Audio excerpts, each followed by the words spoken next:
something that was, I will never forget. And it's still alive today. And it's becoming more available now because of what's happening with the team to these guys. And it's going to transcend. It's going to pick up again. I feel like it's coming.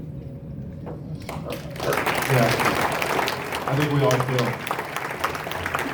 Ernest, I'm actually going to stick with you for a second, and I am going to. So there was. Hey, I think I got a long enough mic, though.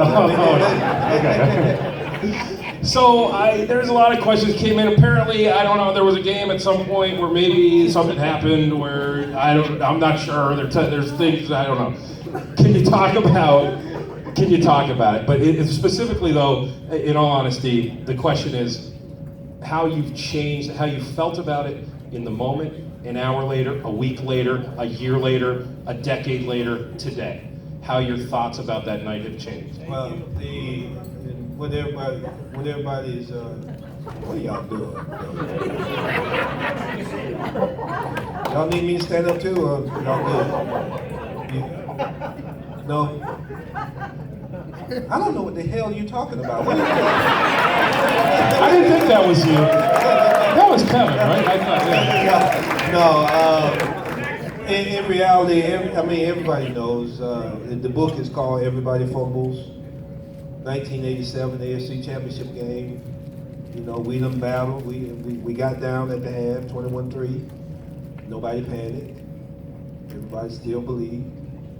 Okay, we battled back. Was able to get back in the game. Less than 2 minutes left to go in the game. Hand me the ball, depending on me to take care of it. I'm supposed to do my job, score a touchdown. I was close. That's when they cheated.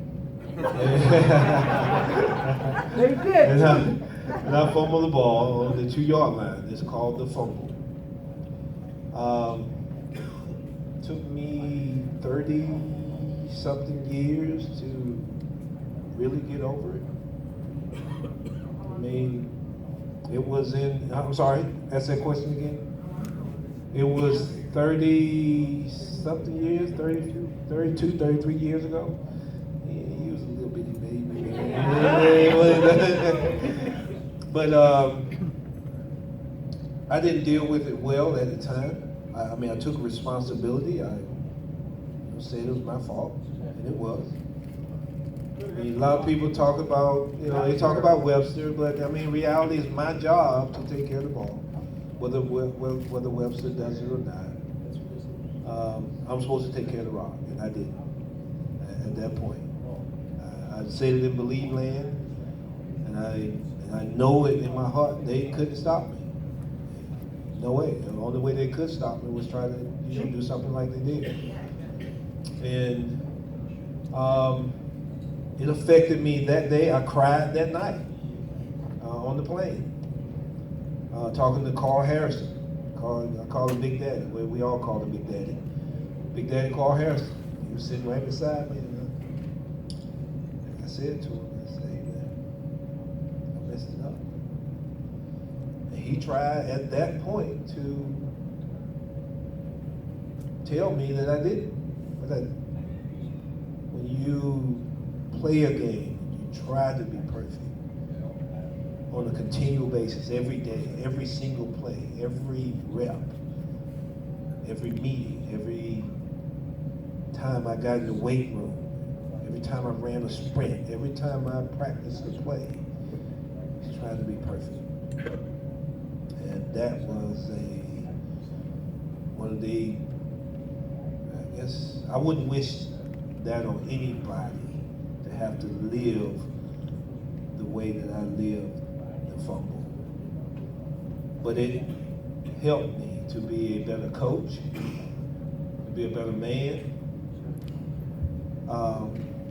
and it gave me some empathy. If I'd have scored that touchdown, I don't know what I would have been.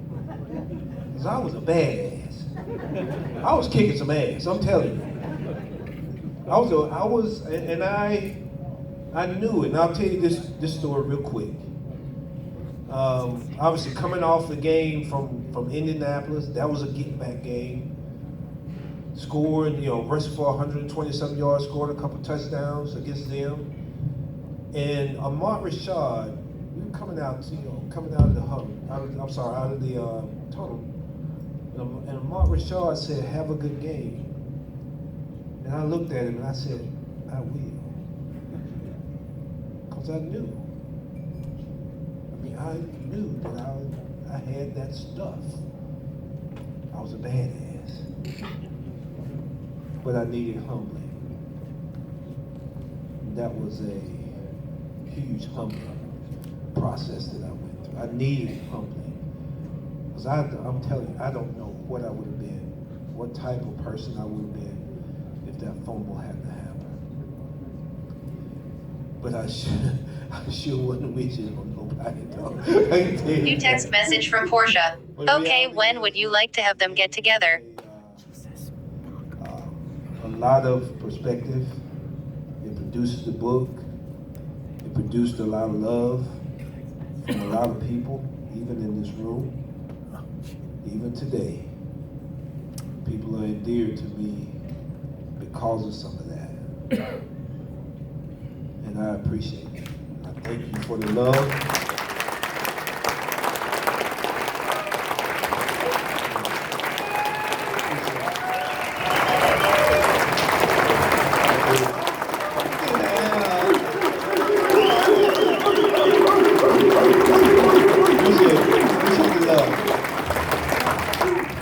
In one way, shape, or form, we've all fumbled and we know it. So that was awesome. Thank you for that moment. That was fantastic.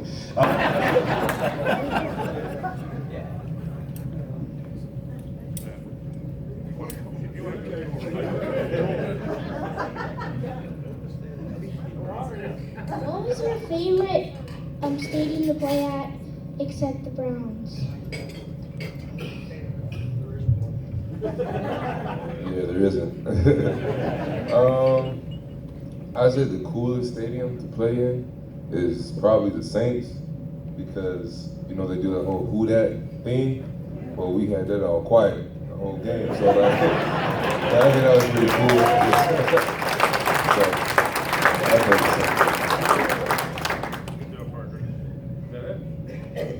Is that one? Oh, you had another one? There was another one, Dad? There was another one? You want to remind him? What would you be doing today if you didn't play football? What would you be doing today if you didn't play football?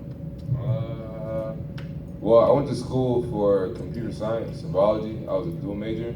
So my grandfather, he passed away from prostate cancer in 2007.